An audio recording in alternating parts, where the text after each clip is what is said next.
एक खास शख्सियत के साथ मुलाकात। देखिए जयदेव पटेल के साथ नंबर 1 इंडिया न्यूज पर रोजाना रात 9 बजे। नमस्कार व्यूअर्स, मैं जयदेव पटेल और आप देख रहे हैं नंबर 1 इंडिया न्यूज। आपका एक बार फिर स्वागत है एक खास शख्सियत के साथ मुलाकात प्रोग्राम में। आज हम बात करेंगे ईरान और इजराइल के बीच चल रहे युद्ध की वजह से कहीं न कहीं अंतर्राष्ट्रीय जो पॉलिटिक्स है वो बहुत ज़्यादा उथल पुथल हो गई है। ऐसे में इसी के साथ साथ में अंतर्राष्ट्रीय इकोनॉमी और साथ ही ट्रेड पर जो होने वाला जो असर है ये कितना है, इन तामुद्र बातों के लिए हमारे साथ खास सामान है federation of Indian export organisation के CEO and DG Ajay Shah. Ajay Shah ji, आपका बहुत बहुत स्वागत है आज हमारे प्रोग्राम में।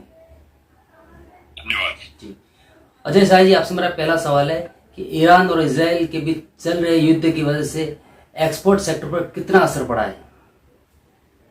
देखिए, ईरान इजराइल जो युद्ध चल रहा है अब वो काफी एक डिफिकल्ट फेज में एंटर कर गया है।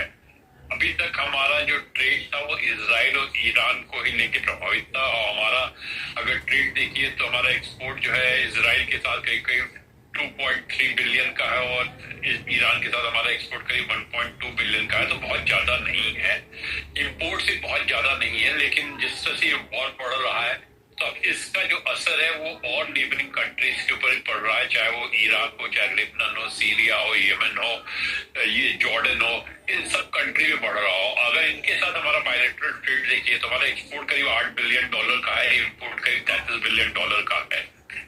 दूसरी चीज, जिस तरह का यूएस ने ज्वाइन किया है वॉर को और ईरान ने बोला है कि वो यूएस बेसिस पे अटैक कर सकता है, अगर ये अटैक यूएस के बेसिस को जो मिडिल ईस्ट में है तो ये एक रीजनल वॉर की तरह भी कन्वर्ट हो, तो हमारे लिए बहुत चिंता के विषय है। अभी तक हमारा ट्रेड ज्यादा प्रभावित नहीं हुआ है, लेकिन कुछ जो इसकी इम्प्लीकेशन निकल के आ रहे हैं, जैसे हम देख रहे हैं कि जो फ्रेट प्राइसेस है वो बढ़ना शुरू हो गई। शिपिंग फ्रेट करीब 15 से 20% बढ़ चुका है, एयर फ्रेट बढ़ रहा है, लॉजिस्टिक्स के चैलेंज हो रहे हैं। जो शिपमेंट मिडिल ईस्ट के लिए जा रहा था, एक्सपोर्टर वगैरह उनको कहाँ पे वो रोक दें, जैसे कि वॉर जोन में ना जाए या उनको कोई दिक्कतें ना हो। डिमांड के ऊपर भी इम्पैक्ट हो रहा है, बिकॉज अगर इस तरह की अनसर्टेनिटी बनी रहेगी तो डिमांड पे भी फर्क पड़ रहा है। तो जहां तक अभी हमारा एक्सपोर्ट प्रभावित हुआ है तो ये दिन कंट्री के बीच में हुआ है, लेकिन अब जो इस रीजन की कंट्री है उनके ऊपर भी ट्रेड प्रभावित होगा, और अगर ये वॉर जल्दी खत्म नहीं हुई तो इसका पूरे ग्लोबल ट्रेड पे भी इम्पैक्ट होगा। और देखिए, अगर WTO ने, जिसने अभी शुरू में बोला था कि इस साल ग्लोबल ट्रेड करीब 2.7% बढ़ेगा, अब जो रिवाइज फोरकास्ट आया उन्होंने बोला 0.2% घटेगा। तो काफी चेंज हो गया है इस वॉर के चलते में, और इसका ट्रेड पे थोड़ा गलत असर पड़ा हुआ है, थोड़ा प्रभावित इसने पूरे तरीके से ट्रेड को किया है। जी अजय शाह जी, अगर हम बात करते हैं तो ईरान और इजराइल के साथ भारत का लगभग 2.5 मिलियन का एक्सपोर्ट है। ऐसे में इससे भारत के कौन से सेक्टर प्रभावित होंगे?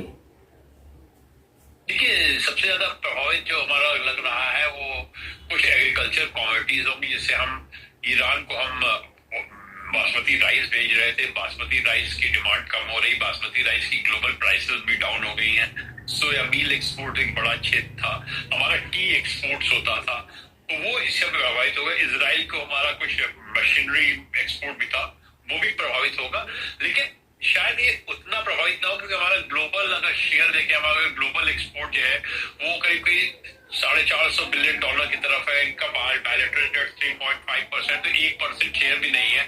हम दूसरी मार्केट में जरूर इसको डाइवर्सिफाई कर सकते हैं, लेकिन शॉर्ट टर्म में इनका जरूर इम्पैक्ट होगा। इसलिए हम लोग ये मान के चल रहे हैं कि अगर ये वॉर जल्दी खत्म हो जाए तो शायद जो कि लॉस हुआ है उसको हम रिकवर भी कर सकते हैं। तो अभी लॉस बहुत कम है, जिस तरह वॉर बढ़ता है और उसके दिन बढ़ते हैं तो शायद इसका इम्पैक्ट कुछ ज्यादा ही विजिबल होगा। अजय शाह जी, अगर हम बात करते हैं तो ईरान और इजराइल के बीच चल रहे युद्ध की वजह से भारत के इंपोर्ट सेक्टर पर कितना असर दिखाई दे रहा है? देखिए, इंपोर्ट सेक्टर में अभी असर नहीं दिखाई दे रहा, लेकिन जैसे कल ईरान की पार्लियामेंट ने पास किया कोई स्टेट ऑफ हॉर्मोज बंद करेंगे। अगर स्टेट ऑफ हॉर्मोज बंद करेंगे तो ट्रेड, जो ऑयल ट्रेड है या एनर्जी ट्रेड है, उसके ऊपर प्रभाव पड़ेगा। इंडिया के लिए बहुत अच्छी बात है कि इंडिया ने अपना जो ऑयल इंपोर्ट है बहुत डाइवर्सिफाई कर रखा है। आज की डेट में इंडिया का जितना मिडिल ईस्ट से इंपोर्ट होता है उससे ज्यादा इंपोर्ट उसका रशिया के साथ होता है। तो इंडिया ने वैसा ही कहते हैं, यूएस से भी इंडिया इंपोर्ट कर रहा है, ब्राजील भी इंडिया को ऑयल सप्लाई कर रहा है, नाइजीरिया भी इंडिया को ऑयल सप्लाई कर रहा है। तो हम इस तरह के ऑयल में इंडिया के इंपोर्ट पे असर नहीं देखते, लेकिन ऑयल प्राइसेस बढ़ेंगी और जो इस तरह का स्टेट ऑफ हॉर्मस होता है तो उसके कारण जो शिपिंग कॉस्ट भी बढ़ जाएगी।